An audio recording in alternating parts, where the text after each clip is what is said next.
Hello friends, Techman Pat here. Welcome. Today we're reviewing an electric scooter. One that can go off-road, one that can go on-road, and one that can go a full 65 kilometers. And it's pretty darn fun. This is the Segway Ninebot Kick Scooter G65 Max 2. It is an absolute beast of an electric scooter. It's not cheap at 1,800 Australian dollars. And of course, we're gonna review it today and let you know if it's actually worth the price tag that it has. Big thanks to PanMe and Segway for sending me this scooter for review. Check out the links below for where you can buy this product if you so wish, but wait till the end of the review. Let's get started by rolling the intro.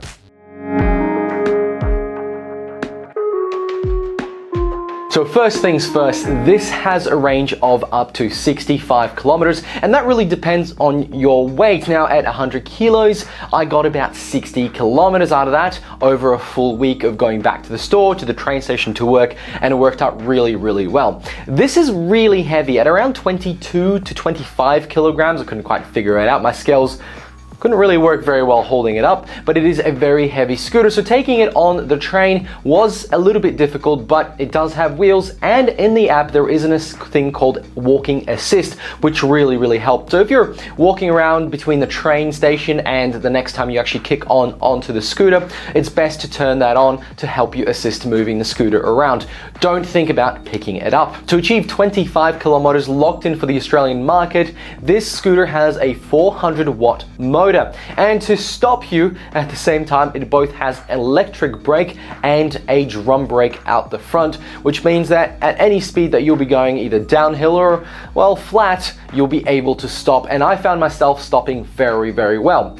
Actually, during my time riding the scooter on off-road scenarios such as dirt tracks, muddy tracks, actually after rain, it stopped really quickly, and I couldn't get it to skid. Both the front and the back brake were almost acting like ABS brakes and allowing me to just come to a very natural, though quick, stop, and I was very impressed. There's nothing worse than a scooter that cannot stop, and this one certainly can. To make your ride as smooth as possible, Segway have added a both front and back suspension system for the 10-inch wheels, and oh my god, it is an incredible ride when you actually have proper suspension. I rode a previous scooter that did not have any suspension, and after 10 kilometers, I really felt the pain through the bottom of my ankles up to the shin and into the knee. It really does make a difference, and if you are looking to take this scooter on long rides, that suspension is going to make it so much better for you, and of course, it's not going to make you fatigued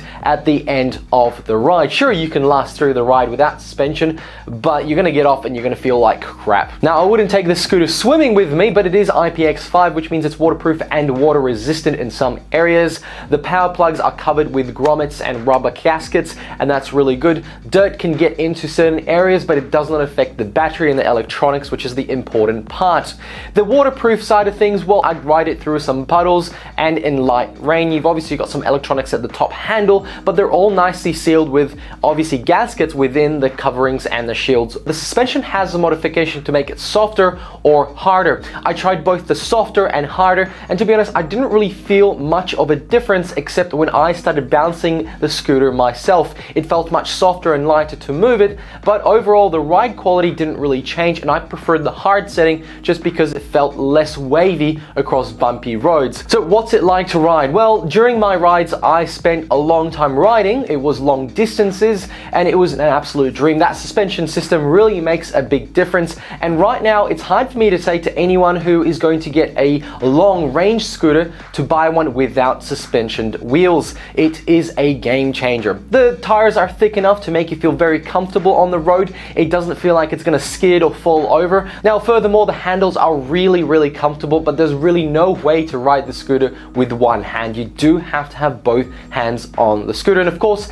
make sure to wear your helmet. The turning circle is good enough to make very sharp turns, but when you're walking through maybe the train station, you will need to lift up the front to get around certain corners. It doesn't quite turn all the way. You'd want to do like really sharp circles, but it's good enough when riding because you also lean into it. Now I did one ride at night, late from work. The street lights were there, but the front light that was illuminating the road from the scooter was actually really good, and it made me comfortable to continue at a higher speed through my ride back. That was about 15 kilometers I rode through, and it was absolutely fine. It was enough to illuminate what I see in front. Even if there was somebody oncoming, they could see me, and it has a red backlight to let anybody else know coming up behind you. With the suspension in mind, I didn't feel any bumps going through just paved roads, maybe even bumps where there is uneven pavers connected together. Those were absolutely fine. And at that point, it was a commuter scooter, but once I took it off-road, it went from commuting to a blast. It was such a fun ride to have across uneven surfaces, rocky, sandy areas,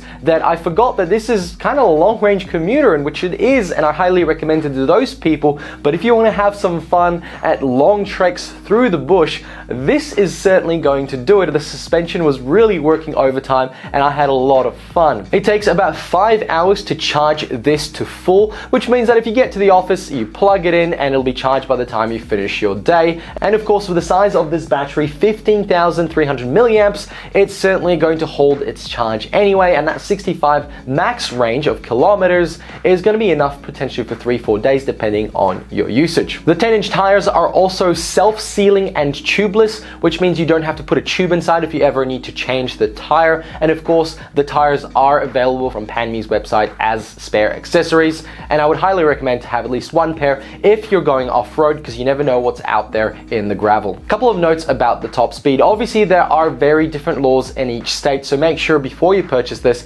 that you are allowed to ride this in your state. In Western Australia, I am allowed to ride this. I have to wear a helmet. It's on bike paths and footpaths, and the max speed I can go is 25 kilometers. According to the online world, as in Google, there are ways to unlock this to 32, which I won't be sharing with you. Wink, wink. Nudge, nudge. In my testing, I got about 60 kilometers. I checked on the app, and obviously the distance traveled through my Google Watch. I just set it to bike riding, and it thought I was bike riding, but it was pretty good. So I figured it was about 60. It might be less depending on how many hills I would do and my weight, obviously. So if you're much lighter, you'll get much more range out of it. If you'd like to see the unboxing of the scooter, check out the video below. But at 1,800, this scooter is expensive, is just shy of $2,000.